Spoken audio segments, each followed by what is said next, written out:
Hello, everyone. Hi. It's about time Hi. to start. Hi, Kai. Hi, Mhm. everyone. Good afternoon. Good afternoon to you, dear panelists, and to all the participants who are joining us today. So, I'm Julie Trébeau. I'm the Executive Director of the Artist Actress Connection, ARC, and I'm absolutely thrilled to welcome you, all of you, at this very special screening. It's really an honor to be here with you and to moderate the Q&A discussion that will follow.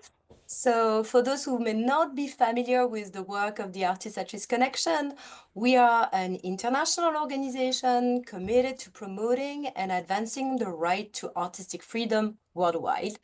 In short, our mission is to stand with artists and cultural workers facing threats and ensuring that they can continue their vital work in safety. So this event is really particularly meaningful because it brings together the incredible work of Dara, Kell, and Veena Rao, the co-directors of the Art of Exile series. I've been really privileged to know Dara and then Veena for a long, long time. Have been both very dear friends and collaborators of ARC since I think 2018, if I'm not wrong. And really, this partnership with them has culminated in this powerful series. And of course, today's lunch, which is set to be really thought-provoking and reach a counter, I hope. And especially at the time when shifting political climates in the US and Europe are having life-altering consequences for refugees and asylum seekers. We must never forget our moral duty to those who seek safe haven in our communities and to the exile artists among them. And without further ado, I'm so delighted to give the floor to my friend Dara, who will introduce the films and say a few words about the panelists. But thank you so much all for being here. Thank you so much, Julie, and thank you so much to all of you for joining us tonight and those who are joining online and around the world. We are grateful for your presence. The reason Veena and I made this series is really to provide a platform for artists to share their work more widely. And we really feel that this has never been more important than right now. So thanks for joining us. My name is Dara Kell. I co-directed and co-produced the series with Veena Rao. A big thank you to Julie Trébeau from Artist Connection. We've been making this series together, developing it from from soup to nuts for several years. And so, it's just amazing for filmmakers like Veena and I to have a collaboration with organizations like ARC. So thank you. Thank you, Elias, for helping us to set up this event. And most of all, thank you to our incredible artists who are featured in the series. Mai Khoi and Ahmed Naji and also Moath al-Alwi, who tonight is represented by Beth Jacob. And I just want to say a very special shout out to Beth for helping us to work with Moath for many years while he was still in Guantanamo. Beth is going to share more with us a little later, but we're pleased to share tonight that Moath has been released from Guantanamo and is currently resettling. So we thank you for your incredible work, Beth, and also Ahmed and Mai Khoi.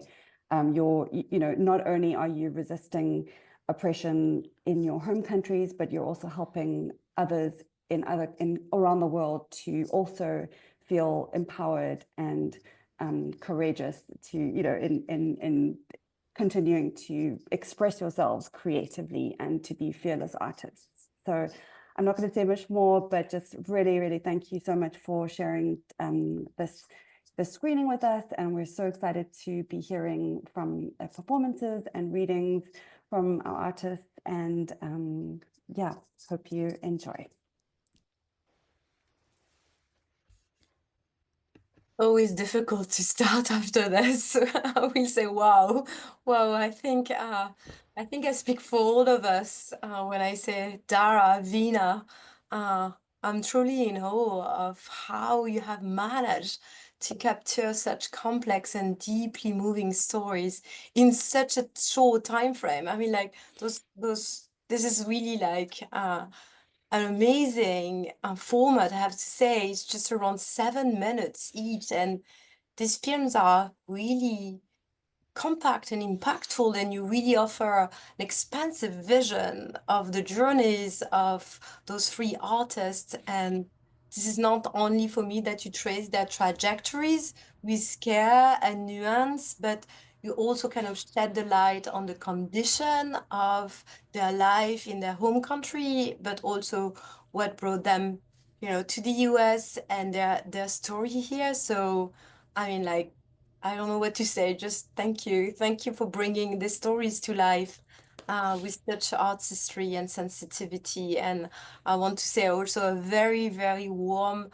thank you to the incredible artists at the heart of these movies, Ahmed, Khoi, who are with us today, and Moath, who cannot be here today, but we have Beth, who will be his voice. So thank you so much for your generosity in sharing your experiences with Dara and Veena and with all of us. I think it's really truly a gift.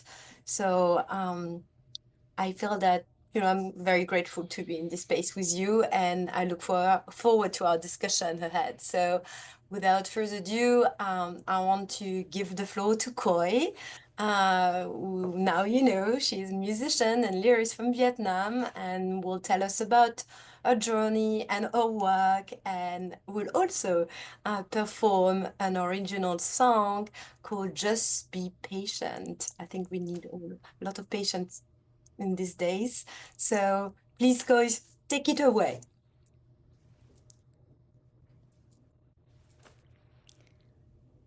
Thank you, Julie. If you need a minute, no worries, Koi. We understand. Um, Hamed, do you mind if I put you on the spot? Yeah, of course, I'm here. Okay. So, thank you so much for being with us. I know it's a lot to feel, and it's very emotional. So, I will leave you the floor, Hamed, to tell us a few words, and also to read an excerpt from your book, Rotten Evidence. Oh, well, thank you, Julia. Thank you, Dara, and everyone who worked in this project. It's very touching. I was also very touched by Muaz's story and by his work. I remember I came across the story, but like hearing his voice and the details of the story is very touching and connecting with me because even my experience in prison, I made because you have all this time in your hand and nothing else to do. So people will come with such a project, intensive project, trying to create things from nothing, from around themselves. It was also like kind of shocking to see and hear my voices, like many people don't know, but I think we shot this movie in 2018, right? So it's like 7 years now. So it's like looking to myself 7 years back in time machine. And of course, like I would see, there is this new immigrants optimistic that I had. It's very interesting to see the distance from that time to where I am now. Some stuff happened, like I am now writing in English and publishing in English, working on two books in English. One is fiction and one non-fiction. Back at that time, I didn't finish Harzim Kam Kim wrote an evidence, my non-fiction memoir about the case. Now it's been published in Arabic and been translated into English, won several prizes. So I want to start by reading like small short text from it. This is the book. It was published last year by Max Sweeney. It was finalist for the American Critical Circle Book Award, and it's also won the prize of best translation book in England last month. So the book is a memoir, but also it contains some of my journal that I kept. And as you saw me here talking in the film, in the journals that I had while my time in the prison, I was always afraid that anytime they could break into the cell and search my stuff and find it. So I was aware not to write anything related to the prison because one of the cases happened. Please, if I pass the time, interrupt me, okay? One of the cases I watched when I entered the prison, I watched this guy who was there for 5 years, and next to him there was like a huge bale of diary and journal. And when I asked him, "What are you doing?" and he was like, "Oh, I'm writing my diary. You want to read it?" So I got it. And I found he was writing what is happening in his day minute by minute. By like he would write, "Oh, I woke up at 7. I had a breakfast of one egg and a bread." It was like reading Marcel Proust, like the guy was living Marcel Proust status as he's in the prison.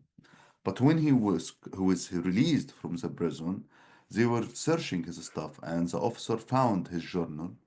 So he was like, "Oh, I can't let you get out with this because it contained description of the facility and the prison and everything." But at the same time, the officer can confiscate his stuff because this is supposed to be a free man. So the officer was like, "I will not sign the paper, your release paper, until you burn your journal."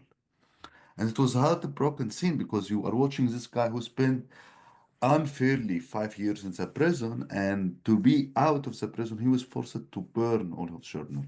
So to avoid such destiny and end, so I was only writing while I was in prison, writing my dreams. So in case they open, they will read it, but they will not understand anything. So I will read from my dreams back at this time. So this is day 11, Wednesday, March 2nd, 2016. Dreams are an opening through which I am visited by things I miss. I repeatedly dream of the sea, the beach, food, friends, and lovers. I have tried controlling what I dream about, using what I know about sleep science and mind training techniques. For example, I will spend the whole day focusing on a specific person I miss, and later those thoughts will flow me will follow me into sleep, and that person or something related to them will show up in my dreams. Sometimes it doesn't work, though, so I have come up with another strategy that involves avoiding thinking about the person. Whenever my mind turns to them, I quickly think about something else until finally I'm asleep and the repressed memory of the person imposes itself on the world of my dreams. I also follow Henry Miller advice and record my dreams. My black notebook and pen live, live right next to my bunk. And the first things I do when I woke up is write down everything I dreamed about. You have to do this while you are still half asleep, held captive in the world of your dreams. If you wash your face or drink water first, you will be recording your memories of the dream as an outsider of the world of sleep. The dimension and measurements don't look like they do in the mirror. Once my dream is written down, I spend the day squeezing every last drop from the memory of it. The taste of the sweets, the laughter of my friends, spectacular erotic encounters, and erection brought on by desire and love, instead by miserable, bored masturbation. Do you still have time for another quote? Okay. Day 45, Tuesday, April 5th, 2016. I have found a book. You have to shake it before you open it, because the letters blur and rearrange themselves whenever you close it. Whenever you close it. ink sipping through the pages to form a new letters that in turn form a new sentence. Shaking before opening fixes this new words and sentence into place. When you open the cover, you find an entirely new book. And once you have opened it, you have to read it to the end. Because if you close it, you will never get another chance to finish it. Thank you all. I think we should do a round of applause for you, Ahmed. Thank you so much for sharing. Appreciate it. This is really, really powerful work and words. So I'll invite now Beth. Beth, please, you're a lawyer, an esteemed lawyer and founder of and director of Heart, a non-for-profit created to support and assist and encourage artistic expression among free Guantanamo detainees. And you will speak, about Moath al-Alwi, and also read a passage he wrote about how he began creating art during his time in Guantanamo. And I'm so happy to have you. I'm so happy also to see Moath boat in the back, really well featured in a movie by Dara and Veena. So thank you again, Beth, and thank you, Ahmed. I'll give you the floor now. Yes, the boat, the gondola, was created by Moath as a gift for me when I agreed to represent him. So he gave it to me at our first meeting. And so Moath was imprisoned at Guantanamo from January 2002 to January 2025, when he was transferred to Oman. He was never charged with any criminal conduct, and he never had a trial, not even a kangaroo trial. He wrote a chapter for a book about his art, which is called The Guantanamo Artwork and Testimony of Moath al-Alwi, Deaf Walls Speak. And I think the editors of that book, Professors Alexandra Moore and Elizabeth Swanson, are with us today. Although Moath has been released from Guantanamo, he is still not allowed to speak freely to the public, although that freedom should come soon. But although he cannot speak himself in person, as the movie said, "This is not my voice, but these are my words," I will read a brief excerpt from his chapter where he talks about how he came to start creating art at Guantanamo and the significance of his art to him. And I was struck by some of the similarities between what he says in his experience and what Ahmed said about his experience. And here's like a little plug for the book. Whoops. So this is his chapter, Art Making at Guantanamo, A Ship Express's Rescue, and it's only a small part of it. The first thing I noticed when I entered the cell in 2010 were its deaf walls, with no window for air or sunlight. No way to know if you were under or above ground, or to distinguish between day and night, as if you were in a grave and everything alive got disconnected.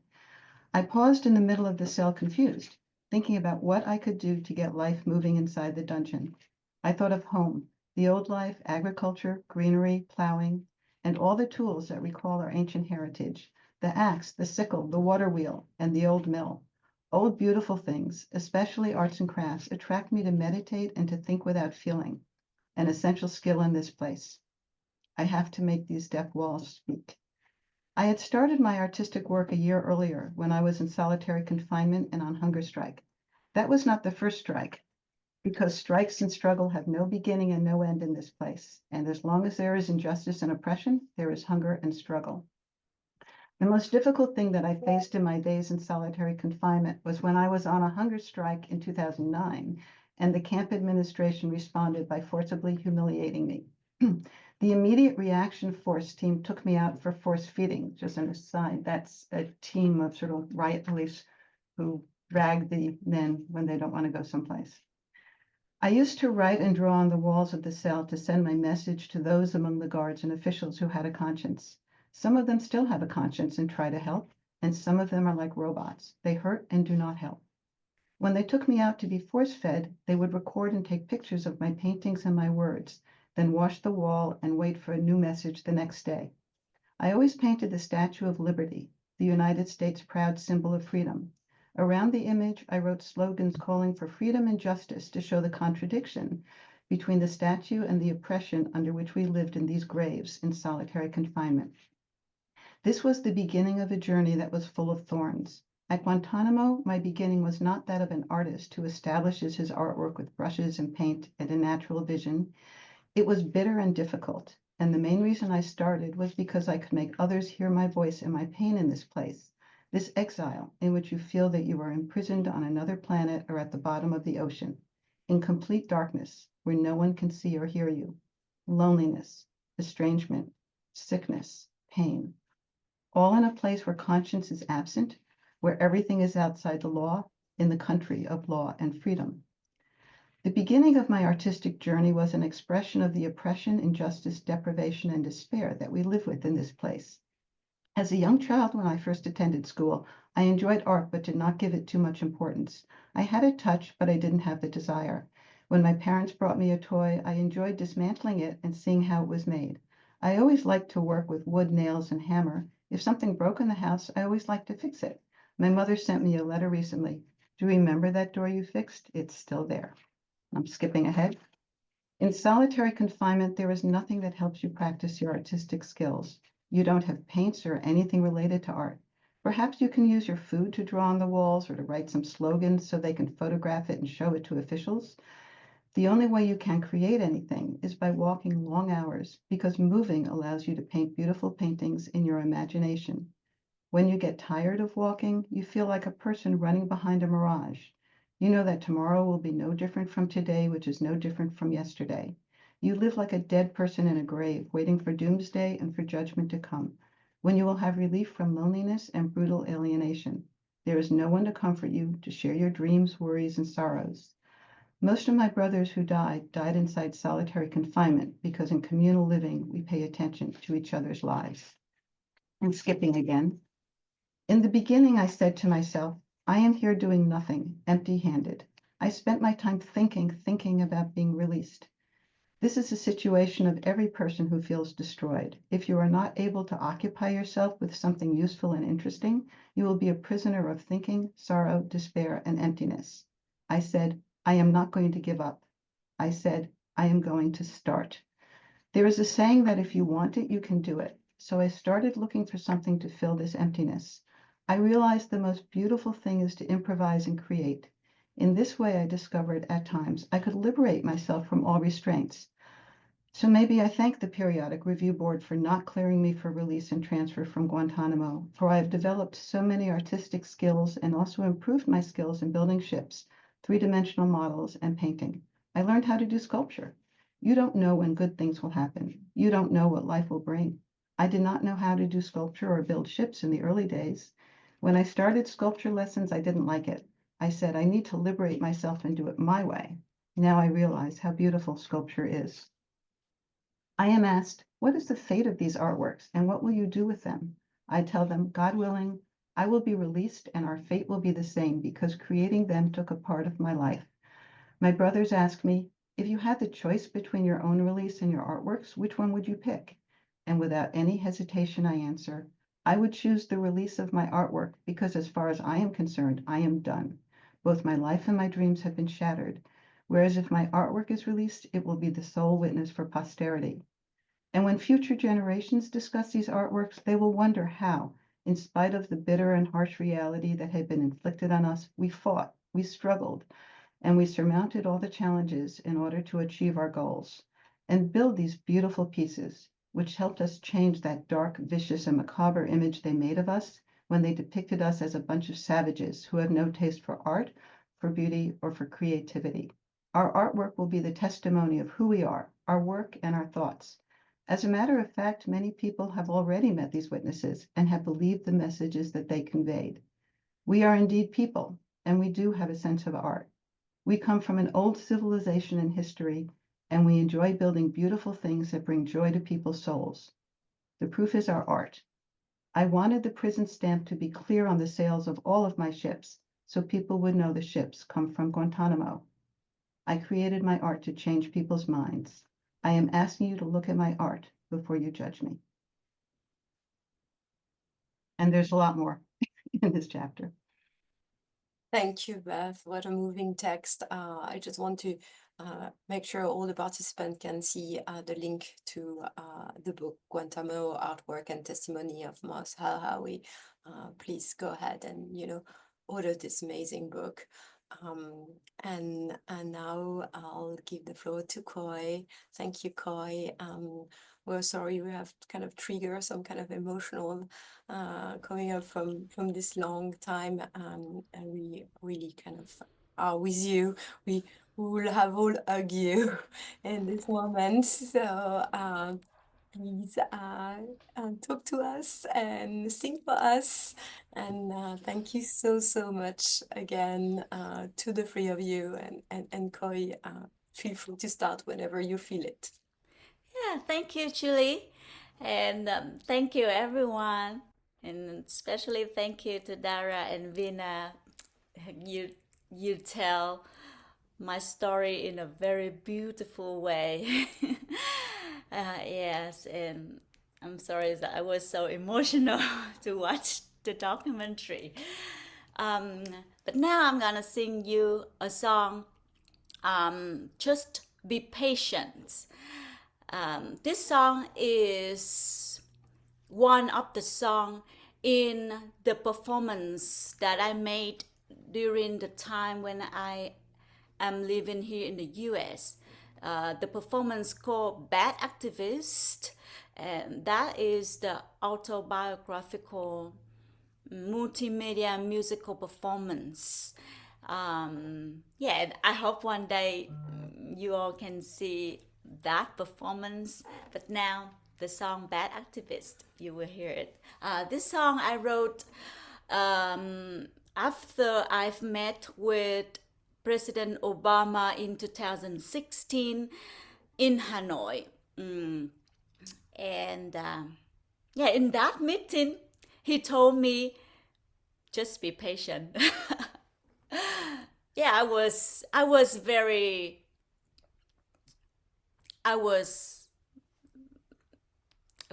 excited sitting next to President Obama, and I told him, if you want to be our hero, use your leverage to put pressure on the Vietnamese government to release all political prisoners. You can't be here if you just want to make some business deals. And he looked at me with his sad face and said, water wears down the rock, just be patient. So now this is the song, Just Be Patient.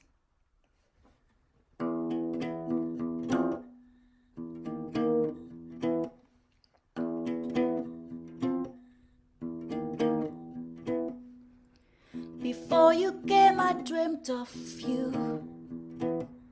You with your power to make wrongs right. For you, I put myself on the line. For you, I was prepared to do time. On around ghosts and demons, serpents, snakes, and deadly creatures wanna catch me, kill me, burn me.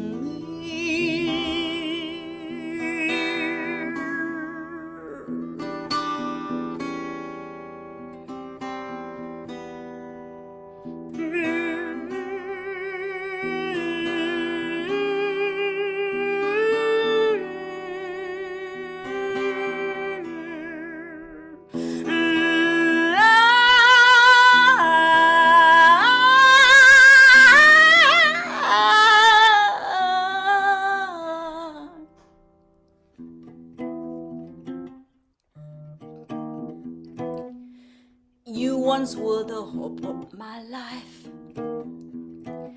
You once were the hope of my life. I saw your halo shining bright. Then you gave me some advice.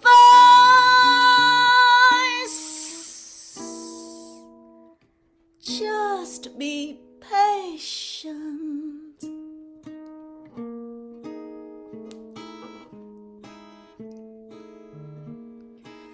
Just be patient, just be patient, just be patient, just be patient, just be patient, just be patient, just be patient, just be patient, just be patient, just be patient, just be patient, just be patient, just be patient, just be patient, just be patient, just be patient, just be patient, just be fucking patient!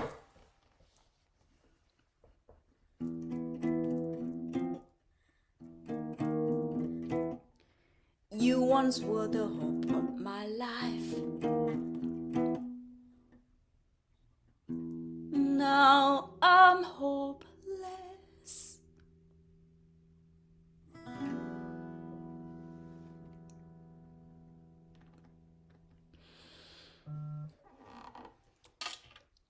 I hope you enjoyed the song.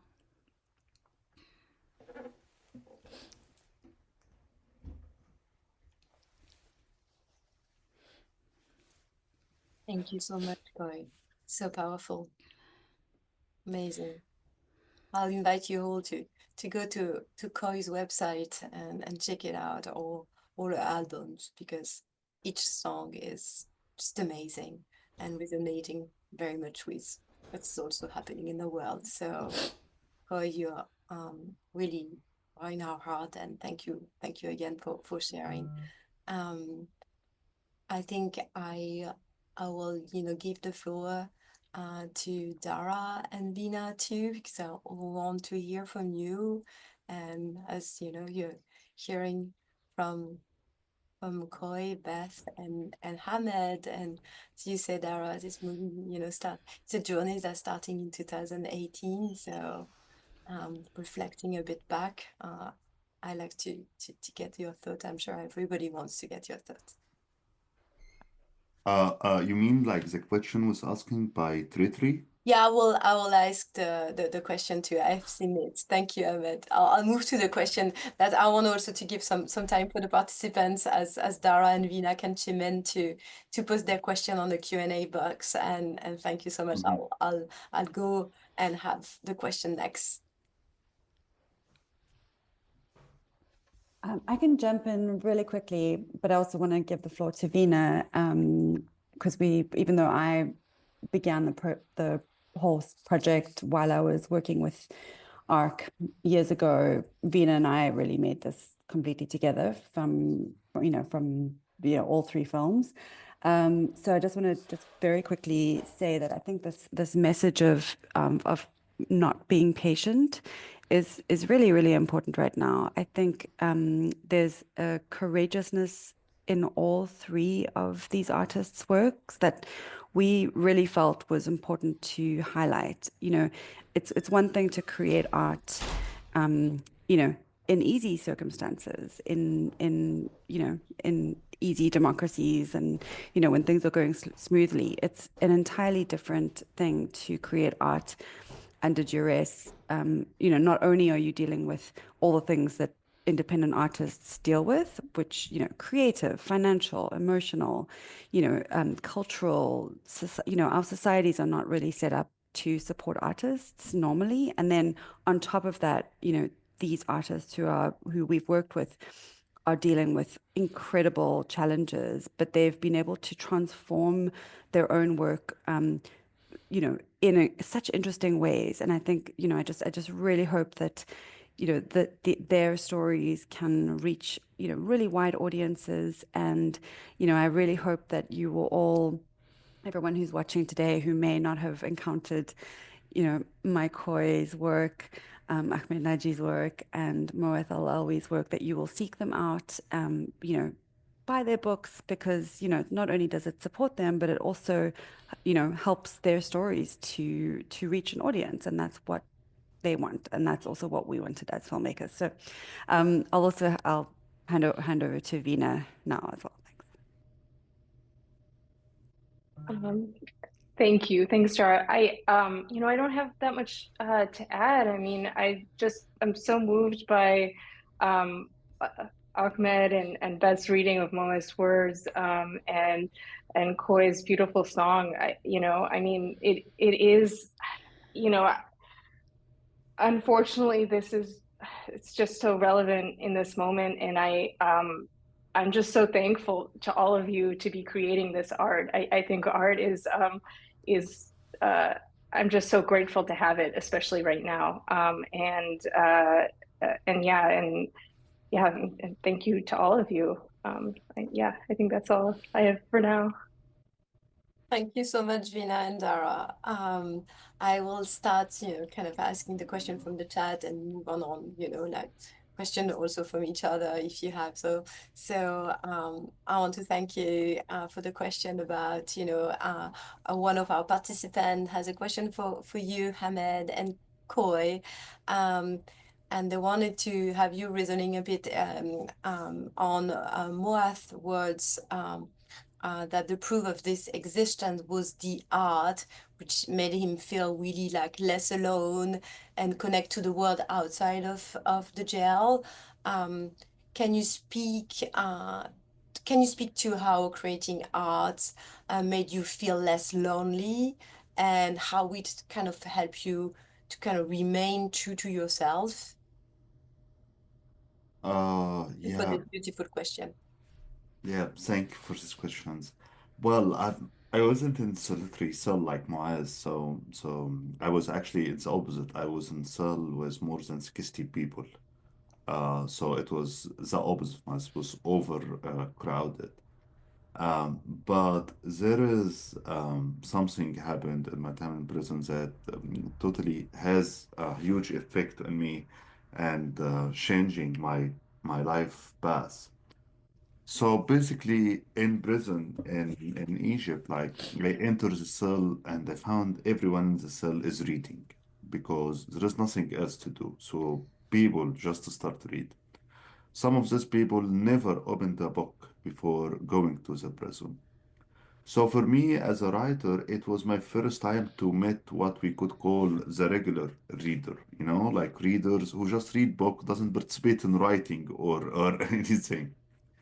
And of course, it was like mind blowing because basically these people are in prison and are reading books and novel, but without knowing anything about like the culture and literature history background. So, for example, I remember very well one of them, and he was like a corrupted judge who was like sentenced for like 7 years or something. And one day he came to me and asked if I have any books or I could them get any books by Dostoevsky, the Russian writers. And I was like, why? And I was like, oh, because it's so funny. We all love him here. His books and novel are full of jokes. And I was surprised, like, because, like, from my perspective, like, when you read Dostoevsky, you are going into this, like, 19th century novels, psychoanalytic approach and so on. But it was like, no, Dostoevsky is so funny and it's so hilarious novels. It's like, how? And he was like, well, most of his novel, like, Dostoevsky will have a character who's like acting as a clown and stupid. Most of his novels, plots are built on contradiction or misunderstanding. So it was another way to reread literature and art. And one day there was this other guy that the nicknames that I gave it to him in my book. I called him the Renaissance. And this guy was a brutal, like basically he was accused of stealing more than $400 million. He will say, oh, they are just $200 million and now they put me in the prison, so I will not give any money back. And basically, when he did all this hustle, he used his father name. So basically, he set up a company, but used his father name. So all legal stuff was under his father name. So when they first arrest someone, they first arrest his father, who was like an 81 years old guy, used to be like a teacher for high school, very respected person. And suddenly, this guy and his son both are in prison in one cell. And I remember one day his father faint, like lost, like has a heart attack, and everyone rushed to help him. And he just stayed far, continued smoking his cigarette. So we are talking about a guy that is very tough. He has a really cold or dead heart. And one day I woke up at the middle of the night. It was like 1 a.m., 2 a.m. And I went to the bathroom and I found him standing in the corner in the bathroom and crying. Okay, like crying and sipping. And I was shocked. I was like, went to him. I was like, "What is happening? Are you okay? Something happened to you? Why are you crying?" And he was like, "Oh, no, no, no, no. It's good. It's like, have you ever read this novel, this book called In My Heart, a Hebrew Girl?" And I was like, "No, I didn't, and I will not." And it's this novel, it's now like this kind of young adult teenager romantic novels, تمام? But it's written in Arabic and but mixing this teenage romance with like Islamic Sufism and stuff like that. It's not my cup of tea, يعني. So I was like, no, I never and I will not. And he was like, no, you have to read it. Like I left the book in my bed because now I even looked to it cover and I remember sentence, a paragraph read, and I started crying. And I was like, what? So you are just crying in the middle of the night because you are reading a novel? And it's like, yes, and you have to read it, blah, blah. Of course, the next 3 days, he just following me around, trying to force me to read the novel. I tried, but I couldn't. But then I start to think, what is happening here? How come a person like this guy reading a book and this book is affecting him, reaching out to him, to his heart, squeezing his heart, and make him cry at night in the prison cell in bathroom. Um, and this was a huge, like it was something that I couldn't imagine it exist. I couldn't imagine that power or literature has this kind of power to reach out to people heart and to touch it in this way. And this event was like a thing that pushed me to rethink my position towards writing and literature. And it was one of the reasons that I make the decision while in prison. It's like you are here because you are a writer, so maybe you should like dedicate the next life you have for this thing. But this like the stories that came always to my mind about the relationship between books and creating the art and in prisons and the power of it. Thanks a lot, Ahmed. So amazing story you have there. Khoi, do you want to share your thoughts? Yeah, I think as an artist or not artist, we always sometimes feel lonely. Sometimes.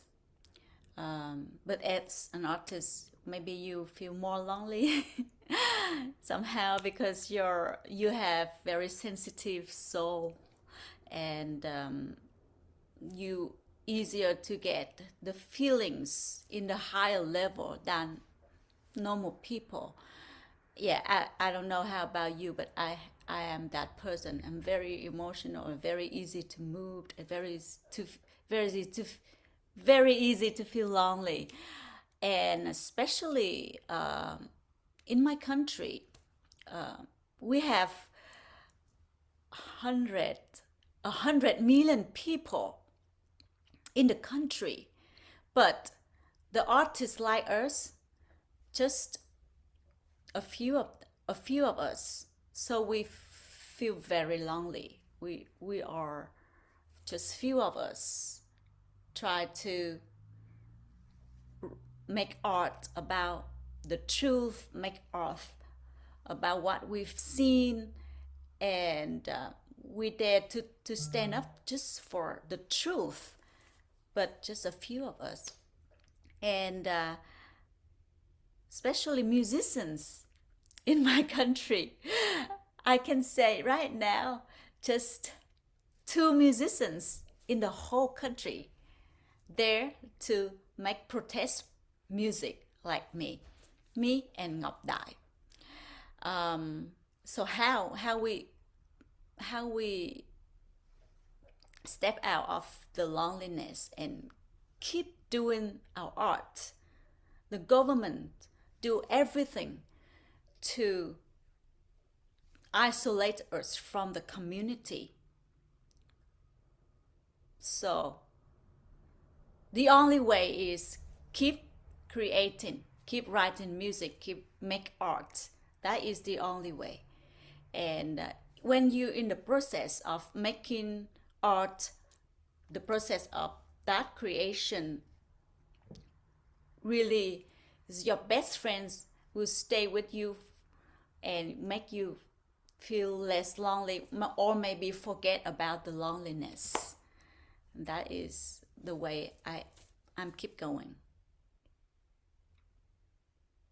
Thank you, Khoi. And that resonates a lot with the work we do at ARC, in providing safety to continue to be an artist, to continue to create, and to work on being able to kind of continue to share your work, share your voices, get your impact even far away from home. Yes. I have one more question for you, and I think Veena will respond when you will close, Veena, in a second, to the question about where the film has been shown and where is it going. So I will I can't finish this conversation without asking you, Ahmed and Khoi, but also Beth, for Moath. What are you working right now on? What's your current projects? I'm sure we all want to hear about what you're working on. Go ahead, Well, Ahmed. I'm now in my second year in MFA in fiction here at UNLV. I'm also teaching for undergrad, teaching English 102, and I'm teaching creative writing. My last project that just got published last summer was a book that I edited called Egypt plus 100, which a collection of science fiction short stories where we invite writers and ask them to write whatever they want story, but it has to be happening 100 years in the future. I have a fiction novel that I'm writing in English, and I have a project, a nonfiction project research that's still in process. It should be like a book about date, dates of fruit, the palm tree dates, and how it arrived to North America and its connection to Hollywood and Coachella Music Festival and 9/11, and enhancing the American diet. So it's a big story with several elements. I should start researching it. I'm going to Coachella in spring break for Coachella History of Museum to do research. So yeah, that's where I'm heading now.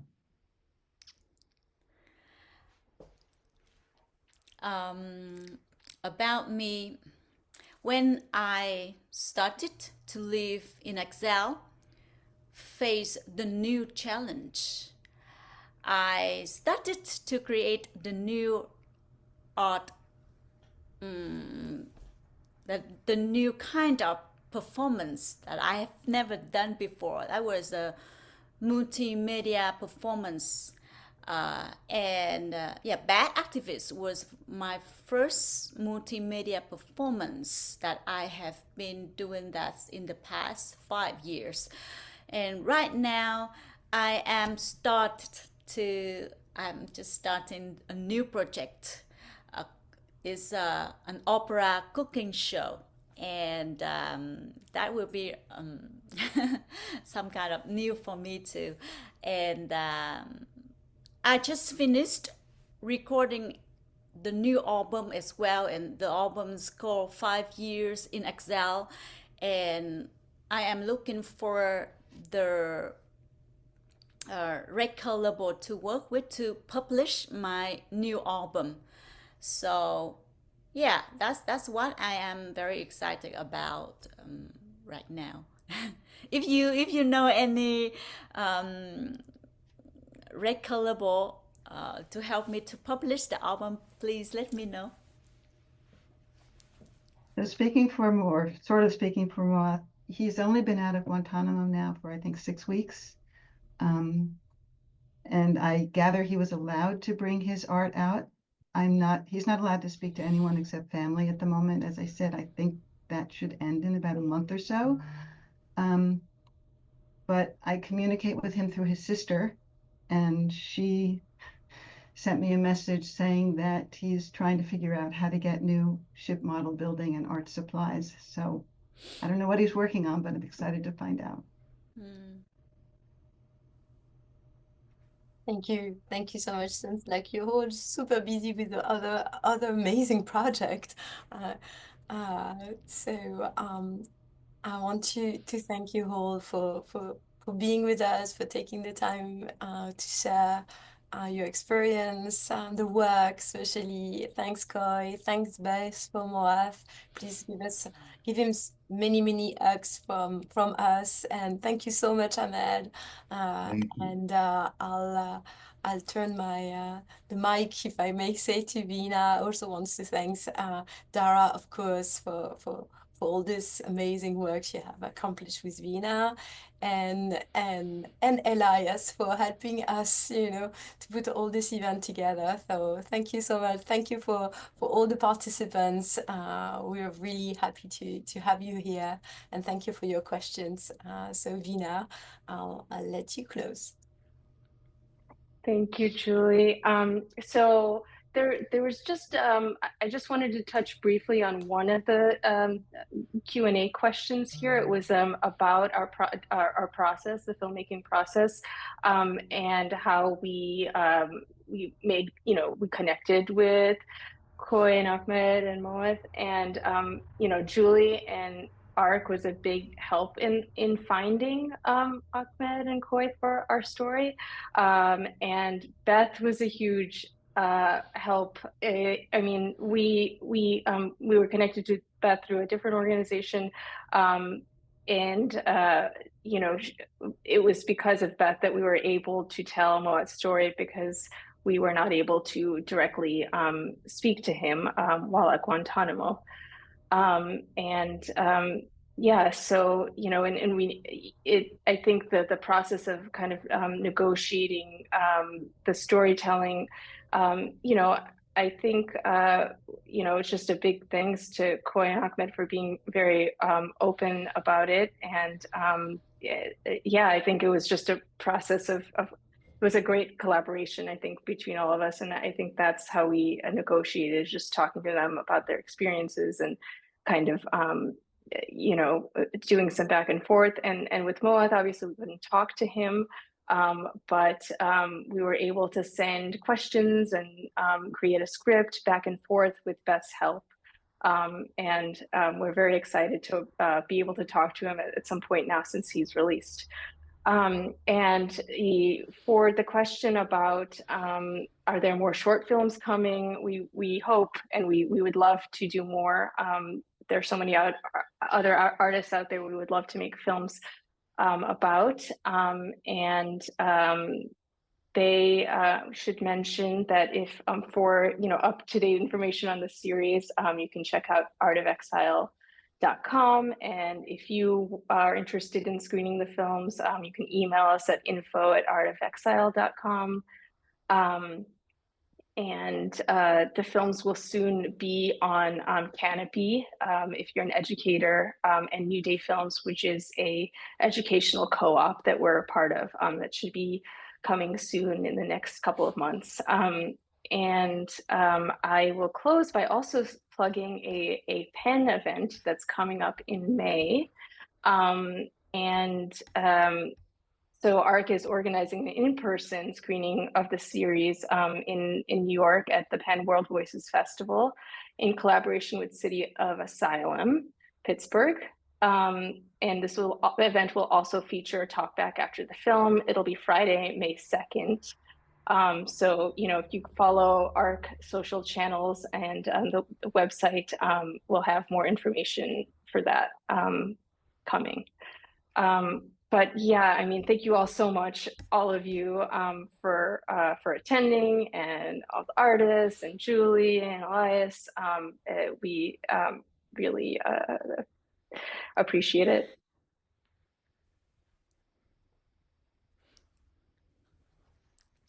think we can just do a round of applause. Thank you. Thanks, Thank you everyone. all. And please go to our website and sign up for the mailing list, and you'll get all the updates for the film as well. Absolutely. Will do. Thank you. Thank you all. Have a great end of the day wherever you are, beginning and hope we'll see you in person in New York. And if not, we'll manage to do other screening. Thanks a lot. Have a great end of the day. Bye. Thank you, everyone. Thank Thank Nice. you. Yeah. Thank you It's all very nice. so Yeah. much. Bye now. Bye.